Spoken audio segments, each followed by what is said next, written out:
Evangelio según Marcos, capítulo 16,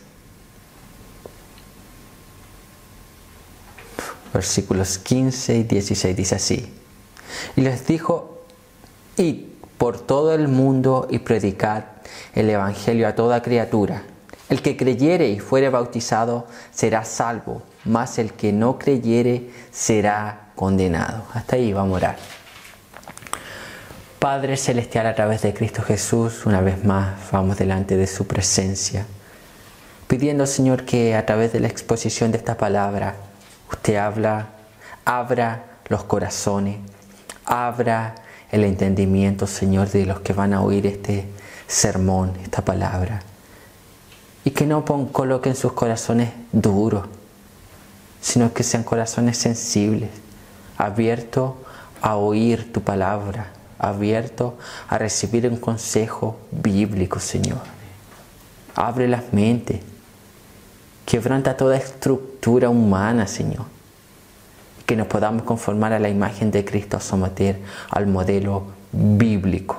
En el nombre del Padre, del Hijo y del Espíritu Santo de Dios. Amén.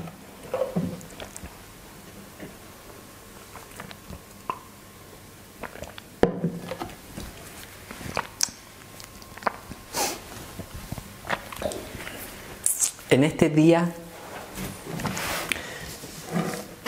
yo quiero hablar sobre métodos evangelísticos. Yo ya prediqué hace unas semanas atrás sobre el Evangelio. Y nuestra proyección como iglesia local es evangelizar esta ciudad, Casablanca. Poder alcanzar esta ciudad con el Evangelio de Cristo a través de multiformas, a través de evangelismos individuales, colectivos, al aire libre, internet, de persona a persona, etc. Y una de las cosas importantes con las cuales nosotros nos vamos a enfrentar es los métodos de evangelismo. ¿Qué método usar? ¿Qué método es efectivo?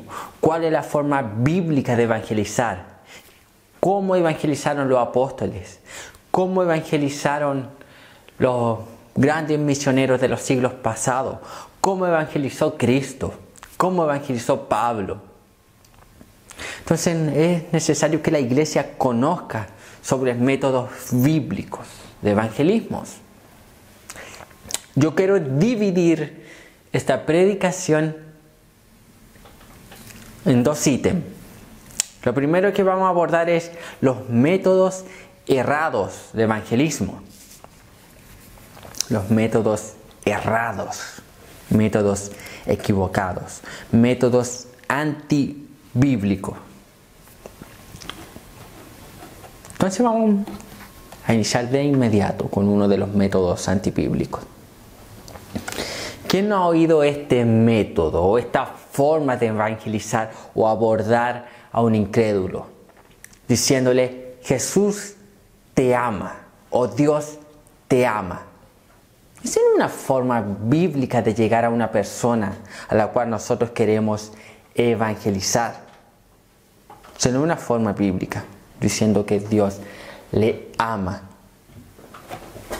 Ahora yo pregunto, ¿qué pecador al cual usted se le acerca y le dice que Dios le ama se va a querer arrepentir? El pecador va a pensar: oh, Dios me ama. Yo peco, vivo en un estilo de vida pecaminoso, pero Dios me ama. Yo erro, yo robo, mato, adultero, etcétera. Hago cualquier pecado, pero Dios me ama. ¿Qué pecador va a ir al arrepentimiento? Ninguno. Ninguno. Entonces, no es bíblico llegar o abordar a una persona diciéndole que Jesús le ama o que Dios le ama. Otro método errado, diciendo simplemente aquí y predicando al aire libre que Dios ama al pecador pero aborrece el pecado. Eso no es bíblico. Eso no es bíblico. Esa ideología o esa frase ni siquiera está en la Biblia. Se popularizó con Gandhi, mi hermano. Y Gandhi no era cristiano.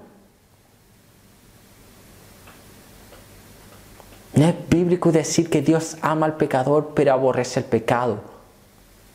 Dios aborrece tanto el pecado como al pecador.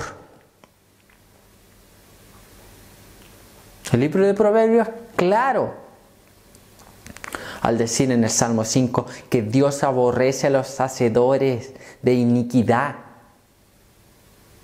Salmo 7 dice que Dios está airado todos los días contra el impío.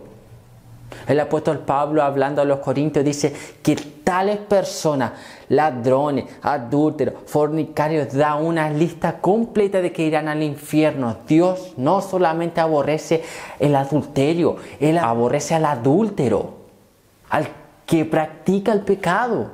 Entonces Dios aborrece tanto el pecado como al pecador. Otra frase con la cual se aborda erradamente: Dios tiene un plan maravilloso para tu vida. ¿Quién no ha oído esa frase? Dios tiene un plan maravilloso para tu vida. Yo creo mi propio plan. El hombre tiene su propio plan. Imagínese ahora al oír que Dios tiene un plan más maravilloso que Él mismo planea para sí. Cualquier pecador va a creer: oh, si yo tengo un plan maravilloso para mí, Dios tiene un plan mejor, más maravilloso para mí. Todo centrado en mí, en yo. Errado.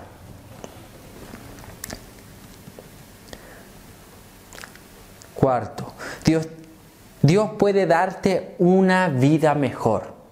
¿Quién no quiere una vida mejor que la que tiene? Todos queremos una vida mejor.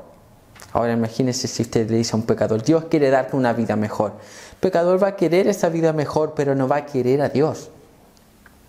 Quinto, Dios va a resolver todos tus problemas. ¿Qué frase más cliché que todos hemos oído? Que Dios va a resolver todos nuestros problemas. Eso es mentira. Eso es mentira. Muchas personas no tienen tantos problemas siendo inconversas. Se convierten al cristianismo y tienen más problemas de los que tenían antes. Es mentira. Dios no va a resolver todos sus problemas. Dios va a enseñarnos a cómo lidiar con los problemas, sobrellevar los problemas, que es muy diferente. ¿Qué más? Si estás enfermo, Dios puede sanarte. Y esa frase: ¿quién dijo que Dios quiere sanar a todos? El apóstol Pablo dice que él cargaba sobre sí un aguijón. Muchos dicen que una enfermedad nunca fue curado. ¿Quién dijo que Dios quiere curar o sanar a todos? Dios no sanó a todos. Cristo, cuando estuvo en la tierra, Él hizo milagros, sanó así, sanó, pero Él no sanó a todos. Entonces no es el plan de Dios, el propósito de Dios. Séptimo, Dios realizará todos tus sueños.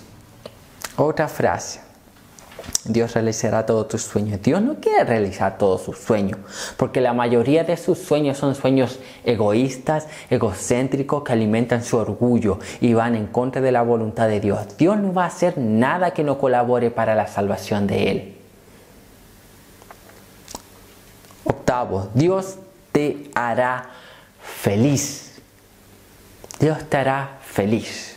¿Quién no quiere ser feliz? ¿Quién no busca felicidad? Cualquier persona busca felicidad. El doctor A.W. Tozer dijo lo siguiente: el verdadero ideal cristiano no es ser feliz, sino santo. Dios no quiere hacerle a usted feliz, Dios quiere hacerle a usted santo. 9. Su corazón tiene un vacío que solo Dios puede llenar.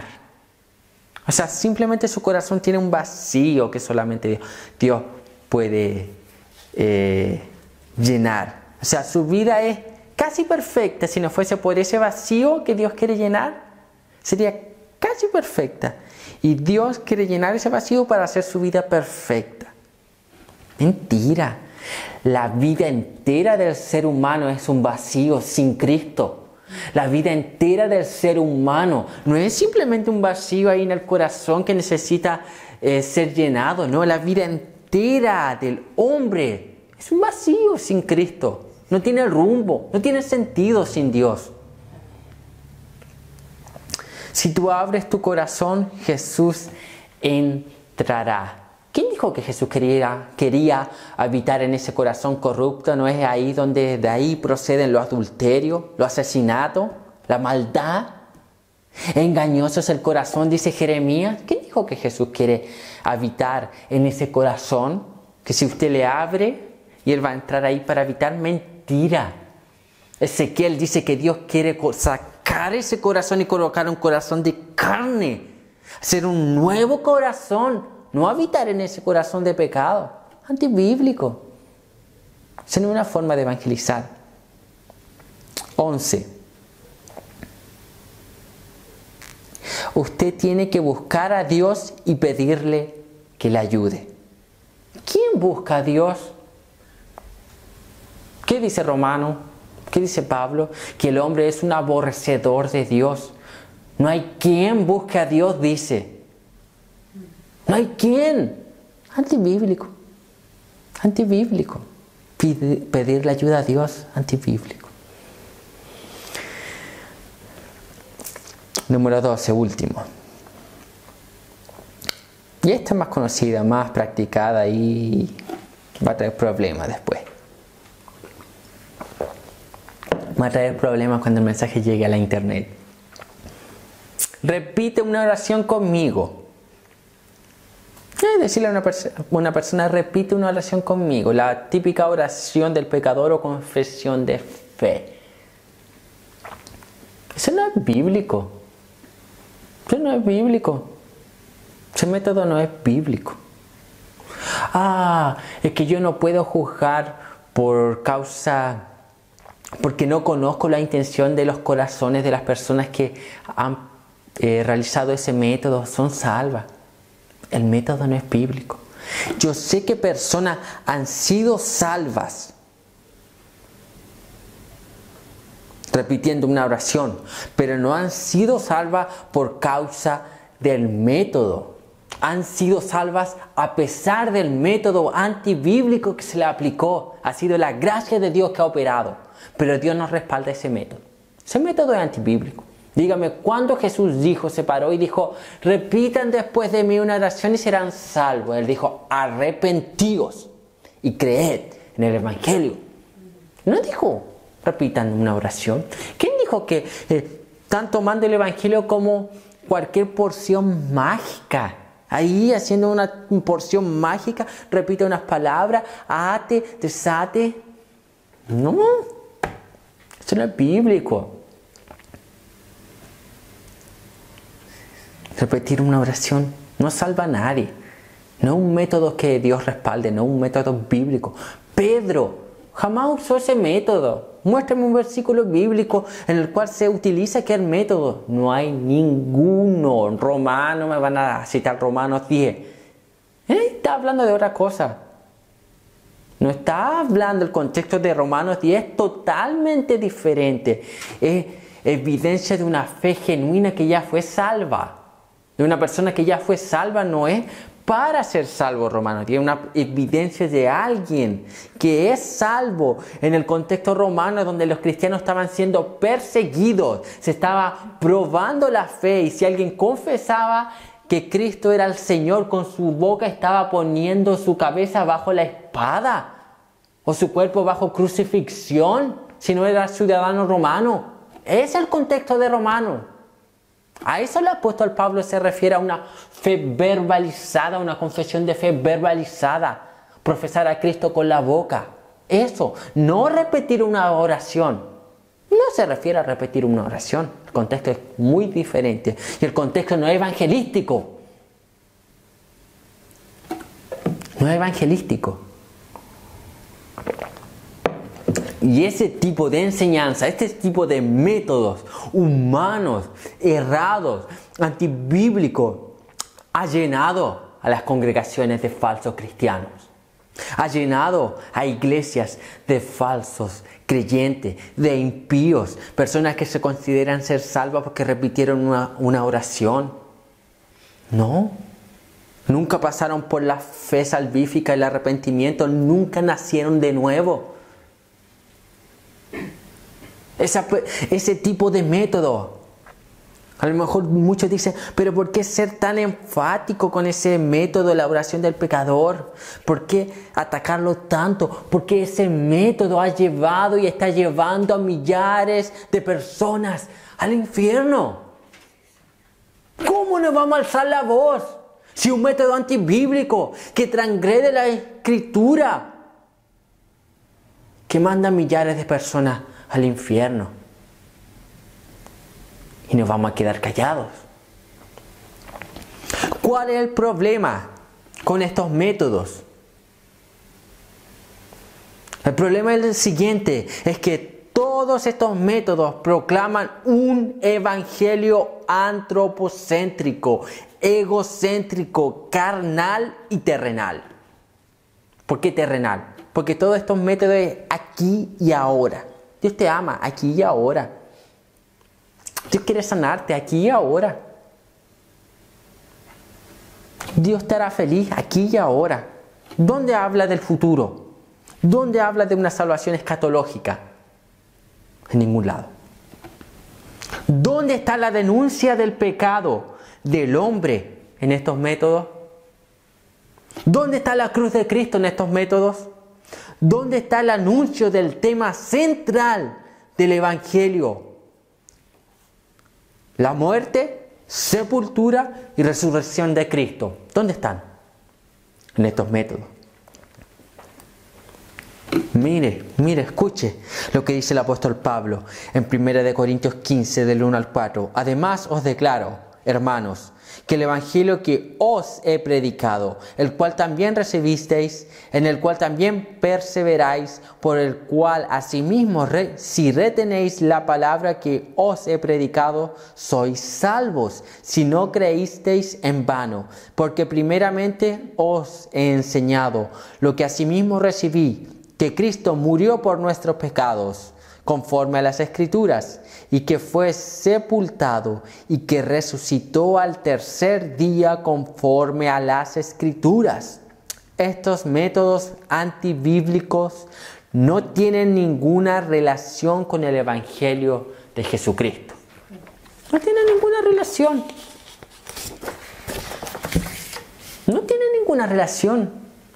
No hablan de la cruz, no hablan de la muerte de Cristo, no hablan de la resurrección de Cristo, no hablan del tema central del Evangelio. Entonces, si no hablan del tema central del Evangelio, ¿cómo van a llevar a las personas a la salvación? ¿O cómo las personas van a ir a Cristo?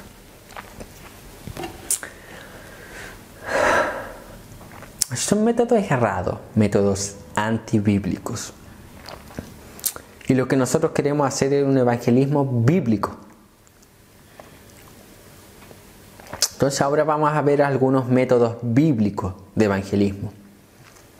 Y en primer lugar vamos a analizar un sermón, el sermón de Pedro.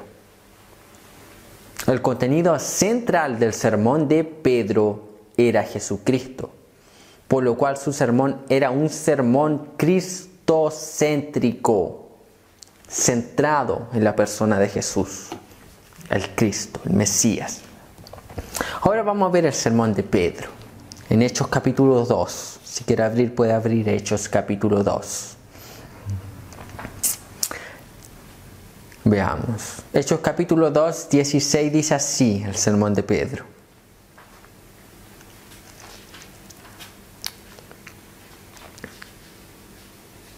Hechos capítulo 2, 16 dice así. Mas esto es lo que... Hechos capítulo 2, 16. Mas esto es lo dicho por el profeta Joel. Hasta ahí. Mas esto es lo dicho por el profeta Joel. ¿Cuál es la primera cosa que Pedro hace? Cita la Escritura. Cita la Escritura. Está citando al profeta Joel. Mi hermano, en el evangelismo que nosotros planeamos hacer, debemos citar continuamente las Escrituras, versículo tras versículo. En eso consiste el evangelismo, en citar la verdad de Dios, anunciar la verdad de Dios a los impíos. Él comienza citando la Escritura. Lo primero que Pedro hace. Pedro no usó un método humano. Pedro no dijo, voy a usar algo que sirva, algo pragmático. No. Pedro no pensó, voy a usar algo que no ofenda. No. Pedro lo primero que usó fue la Biblia. La Biblia. La Escritura. El 2.23. Mire lo que dice. Hechos 2.23. A este, entregado por el determinado consejo y anticipado conocimiento de Dios, prendisteis y matasteis por manos de inicuos, crucificándole. ¿Qué hace aquí Pedro? Pedro anuncia, menciona, proclama la cruz de Cristo. Habla sobre la cruz de Cristo, habla sobre el sacrificio vicario de Cristo en la cruz. Habla de la cruz, la cruz.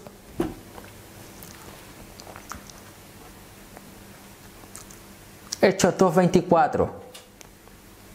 Pedro dice lo siguiente: al cual Dios levantó, sueltos los dolores de la muerte, por cuanto era imposible que fuese retenido por ella, sueltos los dolores de la muerte.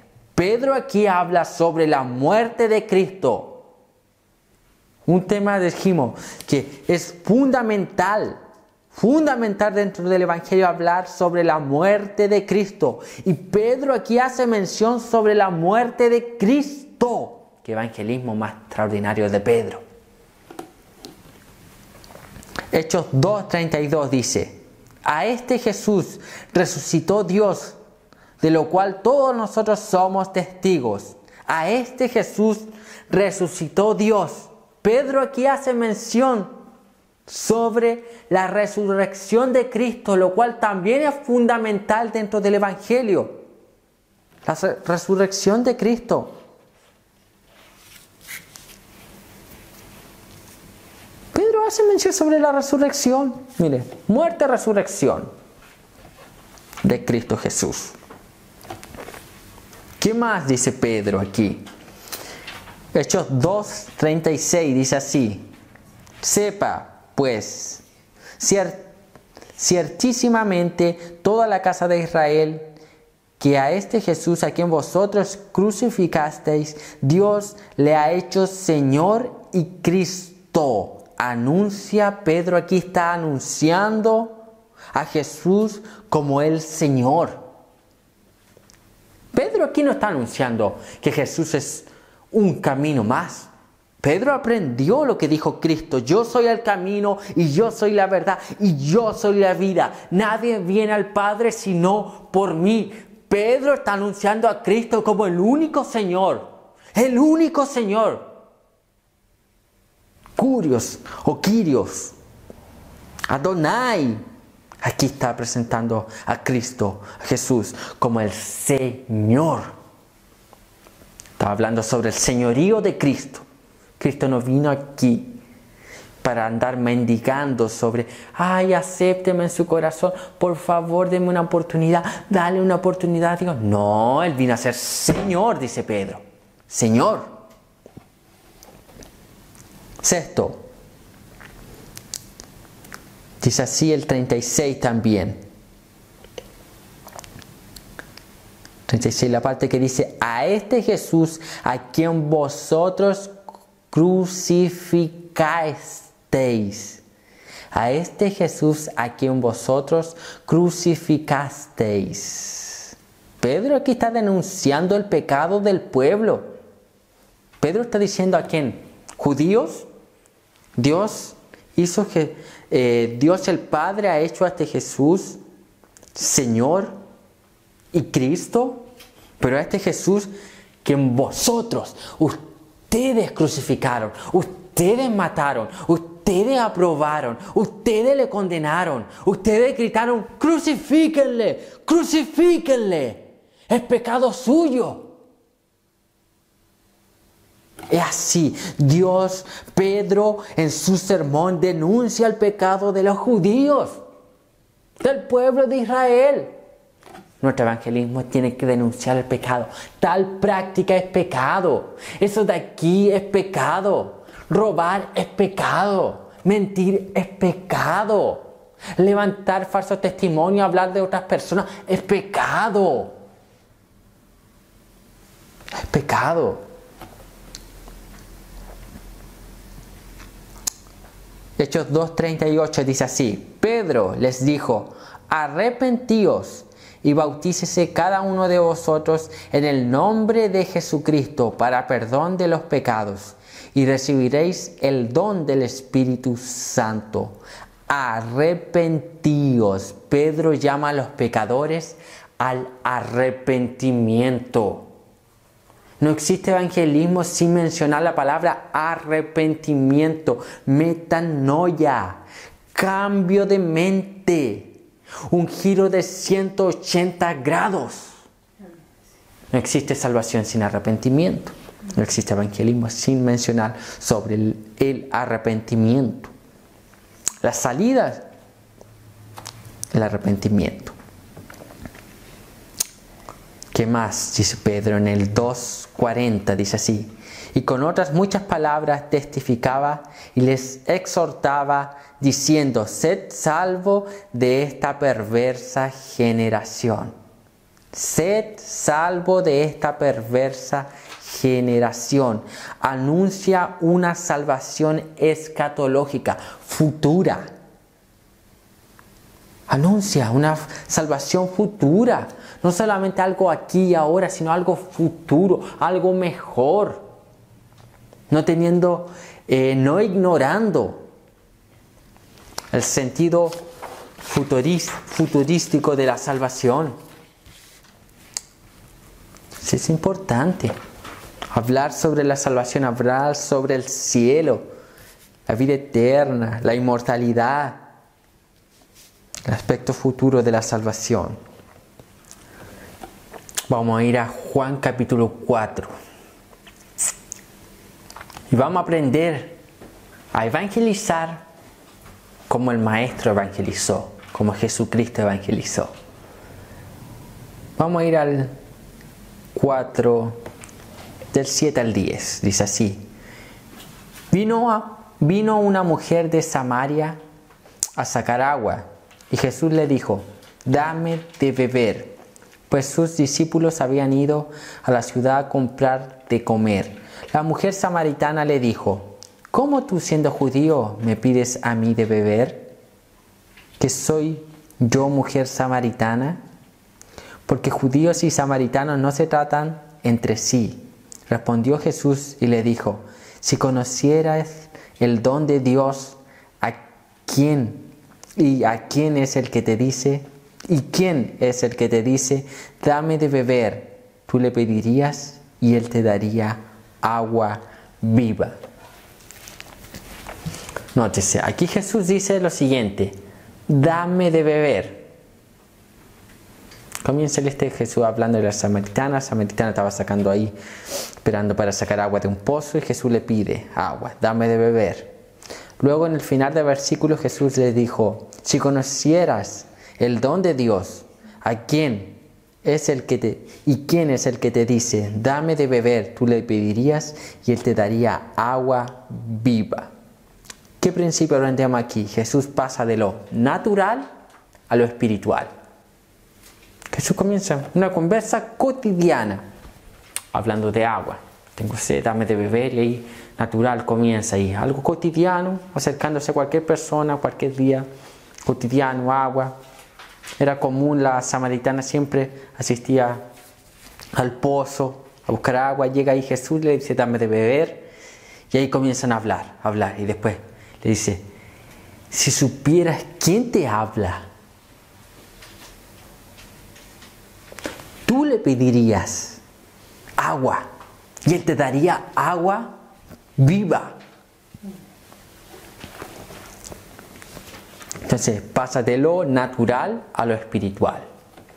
Vamos al 4:13-14, dice así. Respondió Jesús y le dijo: cualquiera que bebiera de esta agua volverá a tener sed, mas el que bebiera del agua que yo le daré no tendrá sed jamás, sino que el agua que yo le daré será en él una fuente de agua que salte para vida eterna. Jesús hace mención aquí lo que mismo, con palabras diferentes, pero lo que Pedro también menciona. Habla sobre la salvación. Se habla de vida eterna, habla sobre la salvación. La salvación, Jesús hablando. Entonces, un tema muy importante a tener en cuenta en nuestro evangelismo es mencionar sobre la salvación, la importancia de ser salvos. ¿Qué más? En el 4:17 y 18 dice así.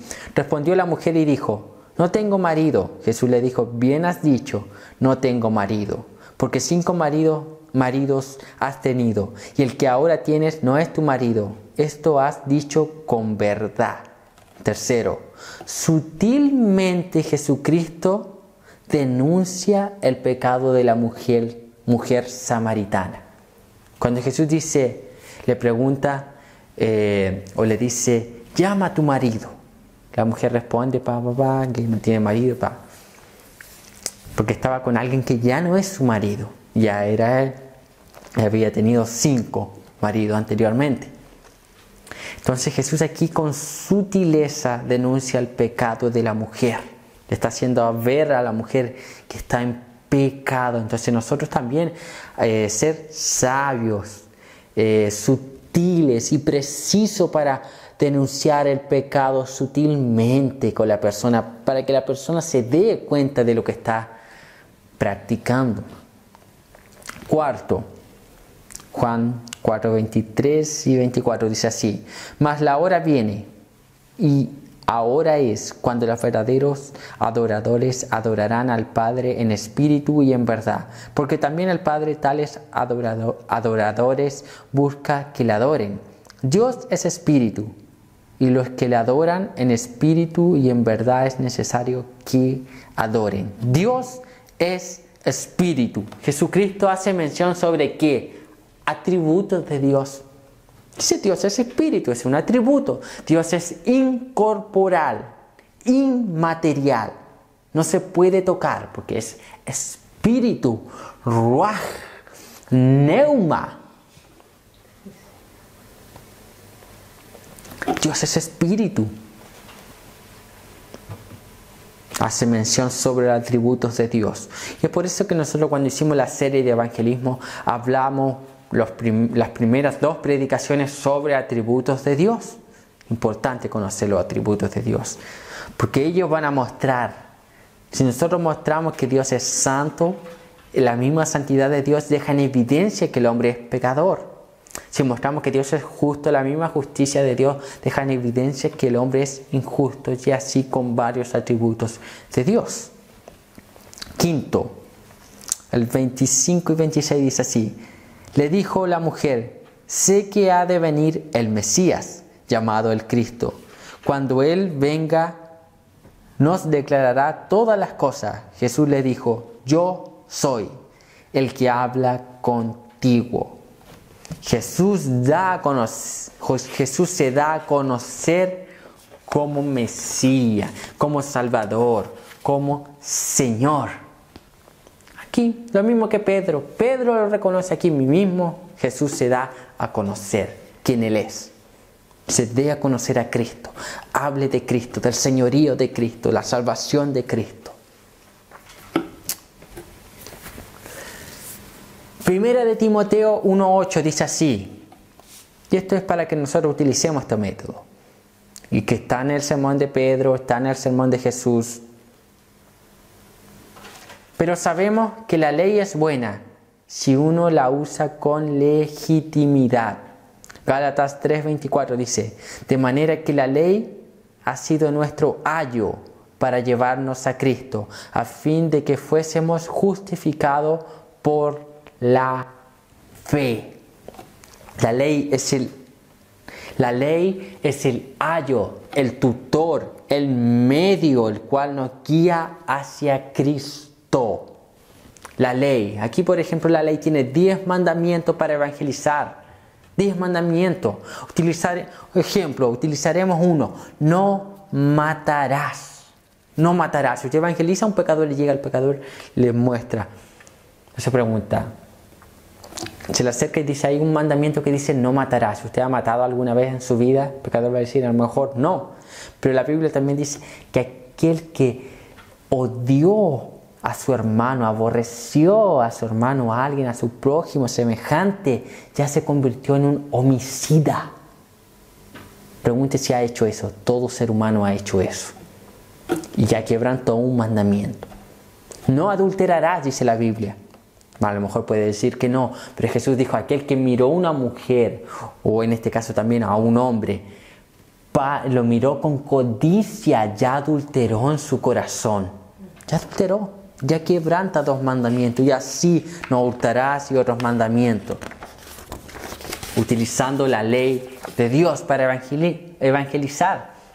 Santiago 2, 10 y 11 dice así, porque cualquiera que guardare toda la ley, pero ofendiere en un punto, se hace culpable de todos.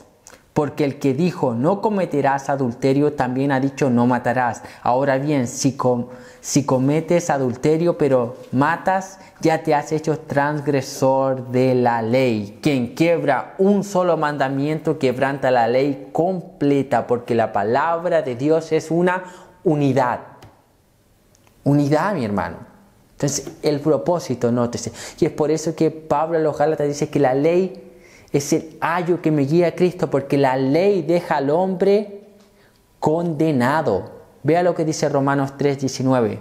Pero sabemos que todo lo que la ley dice, lo dice a los que están bajo la ley, para que toda boca se cierre y todo el mundo quede bajo el juicio de Dios. La ley de Moisés se utiliza para mostrarle al pecador que es un pecador y que está bajo la ira de Dios, está condenado. Condenado el pecador. Para eso es la ley. Entonces, la ley es el ayo que me guía a Cristo, porque la ley me muestra que nosotros, los seres humanos, somos pecadores, estamos condenados, muertos en delitos y en pecado, no hacemos nada más que pecar.